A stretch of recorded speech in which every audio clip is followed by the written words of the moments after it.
جس طرح ایک ایگزامپلز ہے نا ماضی بعید میں بٹو فارمولا, ماضی قریب میں پرویز الہی فارمولا, 10 سیٹیں 13 سیٹیں اور سی ایم. یہ ساری ابھی بہت ارلی بات, قبل از وقت ہیں ابھی. یہ الیکشن کے بعد جب نتائج آئیں گے تو اس کے بعد دیکھیں گے. یہ ٹھیک ہے ویسے کہ ایک زمانے میں آپ سی ایم شپ کے بہت قریب پہنچ گئے تھے, یو ور ایون کمیونیکیٹڈ کہ آپ کو سی ایم بنایا جا رہا ہے. جی ہاں, یہ بات ٹھیک ہے. باجوہ صاحب نے بتایا کیا بننے والا. مجھے عمران اسماعیل اور عامر کیانی آئے تھے میرے پاس, اور محمود مولوی صاحب, ان کو عمران خان صاحب نے بھیجا تھا جب پی ٹی آئی میں تھے سارے. جی ہاں, جب ہم پی ٹی آئی میں تھے, اور وہ تینوں میرے پاس آئے تھے, اور انہوں نے مجھے کہا کہ آپ کو عمران خان صاحب بلا رہے ہیں اور وہ کہہ رہے ہیں کہ ہم آپ کو سی ایم لگا رہے ہیں, تو آپ آ جائیں, صبح آپ کی ملاقات ہے اور صبح وہ اناؤنسمنٹ کریں گے. اچھا, اتنا پریسائز مطلب. جی ہاں, بالکل بالکل, آپ عمران اسماعیل صاحب سے پوچھ سکتے ہیں. پھر کیا ہو؟ پھر یہ ہوا کہ ہم اسلام آباد چلے گئے, اور اس کے بعد پھر عمران خان صاحب کی طرف سے کوئی پیغام نہیں آیا, اور پھر انہوں نے کہا کہ وہ واپس یو ٹرن مار گئے ہیں. اور اس کی کیا وجہ ہوئی؟ اس کی وجہ تو انہی کو پتا ہوگی. کہتے ہیں کہ شاید پرویز الہی صاحب نے کہہ دیا کہ بھائی جان پہ یہ ہے تو پھر ہم سپورٹ نہیں کر رہے, سوری, اس لیے نمبر گیم پھنس گیا تھا. میرا نہیں خیال کہ پرویز الہی کے اس وقت ووٹوں سے ہم نمبر گیم میں کوئی وہ ہو جانا تھا, ہم نے ویسے بھی ہو جانا تھا. لیکن پرویز الہی صاحب کا اس وقت تک تو دیکھیں, پرویز الہی صاحب کے لیے تو میں سب سے بڑا ایڈوکیٹ تھا جب ان کو ٹکٹ دینی تھی. اچھا, میں سینٹرل پنجاب کا صدر تھا, ٹکٹیں میں نے دی تھی, ٹھیک ہے, اور عمران خان صاحب ان کے سخت مخالف تھے, اور میرا یہی تھا کہ اگر ہم نے پرویز الہی صاحب کو یا چودھری شجاعت صاحب کو یا باقیوں کو ٹکٹیں نہ دیں تو ہم پی ٹی آئی اور کاف لیگ جو ہیں وہ دونوں ہار جائیں گے اور نون جیت جائے گی. ٹھیک ہے, تو میں نے ان کو اسی وقت یہی کہا تھا کہ آپ جو چودھری پرویز الہی کو ساتھ ہمارا الائنس تھا ان کے ساتھ وہاں پہ, اور ہم نے اپنے ایم پی اے کینڈیڈیٹ دیے تھے, ہم نے اپنے ایم پی اے دیے تھے ان کے ساتھ, اور تاکہ ان کے ساتھ ہمارا مل کے دونوں کے ووٹ اکٹھے رہیں تاکہ نون ہار جائے, اور یہ پولیٹیکل اسٹریٹجی تھی, اور میں اس میں کامیاب تھا, وہ سیٹیں ہم جیت گئے تھے. اور اس وقت عمران خان صاحب ان کی بات بھی نہیں سننا چاہتے تھے, ان کا نام بھی نہیں, ٹکٹ تک دینا نہیں چاہتے تھے, نہیں دینا چاہتے تھے. یہ بھی ٹھیک بات ہے ویسے کہ مونس صاحب کو بھی وہ کہیں ایڈجسٹ کرنا نہیں چاہتے تو کہتے تھے کرپٹ ہے, میں اس کو کہیں ایڈجسٹ نہیں کروں گا. مونس صاحب کے وہ سخت خلاف تھے, اور اس مونس الہی صاحب کا وہ نام بھی سننا نہیں چاہتے تھے. یہ بالکل ٹھیک بات ہے, ایسے ہوتا تھا. اور ہم نے جب ان کو کہا تھا کہ اس کے بعد اس کی دے دیں تو وہ کہتے تھے کہ میں چودھری شجاعت کے بیٹے کو بنا دوں گا وزیر, لیکن اس کو نہیں بناؤں گا. جی بالکل ٹھیک بات. اور یہ بھی ٹھیک ہے کہ وہ اپنے ذہن میں ان کا بالکل یہ خواہش بھی تھی, اور اس پلان میں عمل درآمد بھی ہو رہا تھا کہ میں نے فلاں صاحب کو اگلا چیف بنا دینا ہے تاکہ پھر وہ مجھے اگلا وزیر اعظم بنا دیں اور سیٹ اپ کلیئر ہو سکے. جی بالکل clear, he was very clear about, and he was even vocal about it کہ یار ہم اس طرف جا رہے ہیں, ہم یہ کر رہے ہیں. ووکل تو نہیں تھے, but it was very obvious. ہاں بالکل آبویس تھا. وہ you scratch my back I scratch yours, انہوں نے ڈیسائیڈ کیا ہوا تھا کہ انہوں نے ان صاحب کو بنانا ہے اگلا آرمی چیف, اور ان آرمی چیف بننے کے بعد ان کی یہ ذمہ داری تھی کہ انہوں نے ان کو الیکشن جتانا ہے, اور پھر اس کے بعد ان کو بھی ایکسٹینشن ملے گی, اور یہ بھی 10 سال رہیں گی اور وہ بھی رہیں گے, پھر راجا اور رانی ہنسی خوشی زندگی گزارتے رہیں گے. تو یہ تھا. یہ اگین ضمنی سوال, پرویز الہی صاحب نے ویسے آپ کو حیران کیا چونکہ وہ تو بہت کھل کے کہتے تھے نا کہ میری سیاست تو بھائی اس طرف ہے, ان کے ساتھ ہے.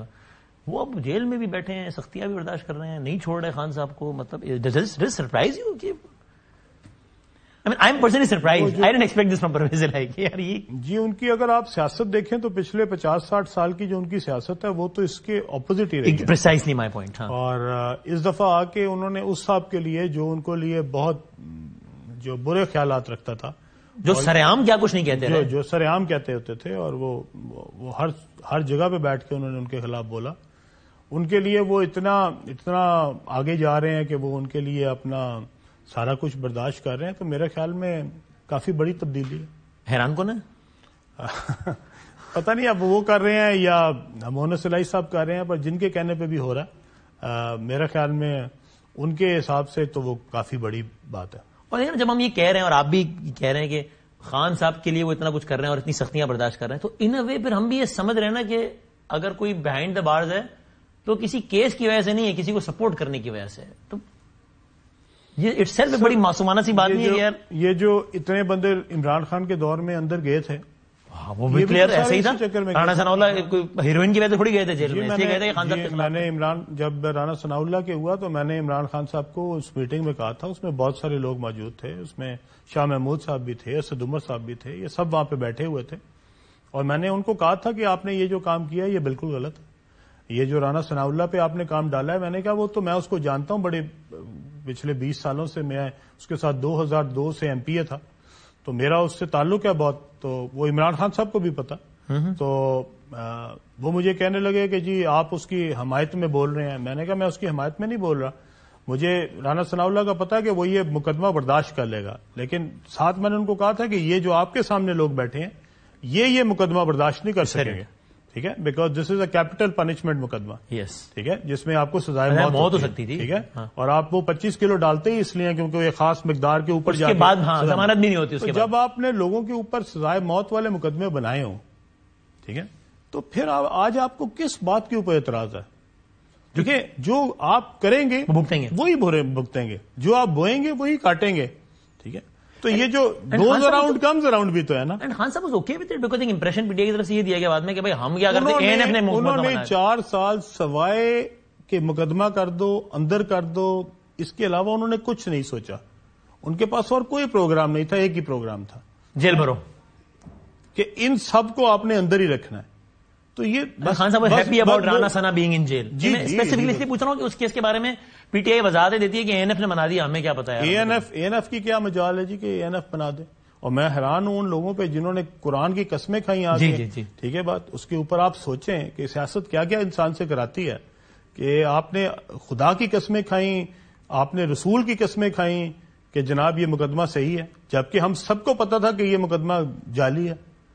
اور اگر آپ ایک وزیر اعظم بن کے جب آپ لوگوں کو اندر دے رہے تھے, اور جس وقت سبطین خان کو اندر دیا, اس وقت بھی آپ سوچیں پوری کی پوری پارٹی اس کو کہتی تھی کہ یہ تم کیا کر رہے ہو. علیم خان کی دفعہ ان سے کہتے تھے کہ یہ کیا کر رہے ہو, پر وہ اس وقت ان کو لگتا تھا کہ جو بھی اپنا وسیم اکرم پلس کے سامنے کھڑا ہوگا اس کو وہ اندر جائے گا. 100 دن میں اندر رہا, 100 دن ہی سبطین خان اندر, سینچری دونوں.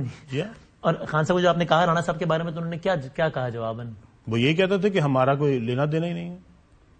اچھا, یہ قانون اپنا راستہ خود بنا. ہاں, مطلب خود ہی نواز شریف اندر چلا گیا, خود ہی شہباز چلا گیا, خود ہی مریم چلی گئی, خود ہی خواجہ آصف چلا گیا, خود ہی حمزہ چلا گیا. حمزہ 2.5 سال اندر رہا, ٹھیک ہے. تو یہ سارے خود ہی جا رہے تھے اندر, خود ہی لائن لگی ہوئی تھی, عمران خان کو پتہ نہیں لگ رہا تھا, خود ہی سارے اندر جائی جا رہے تھے. جس راستے سے وہ جا رہے تھے اسی راستے سے یہ جا رہے ہیں. ہاں جی, بات تو یہ کی ہے, ٹھیک ہے. تو جس وقت آپ حکومت میں ہوں آپ کو یاد رکھنا چاہیے کہ ہمیشہ بادشاہی جو ہے وہ صرف اللہ کی ہے, انسان کی نہیں ہے. اور یہ آپ نے جو جس کے ساتھ کرتے ہیں وہی بھگتتے ہیں. تو یہ جو عمران خان صاحب نے لوگوں کے لیے کیا تھا, جو گڑھے کھودے تھے, آج وہ اس میں خود گرے ہوئے ہیں اور ان کے باقی لوگ گرے ہوئے ہیں. اور یہ وہی لوگ ہیں جو عمران خان کو کہتے تھے واہ جی واہ, سب ستائش کرتے, سب بہت اچھا کر رہے ہیں جی, آپ نے اس کو اندر کر دیا, سر کیا بات ہے. عمران خان یہاں تک کرتا تھا کہ وہ لوگوں کے انٹرویو سنتا تھا جو آپ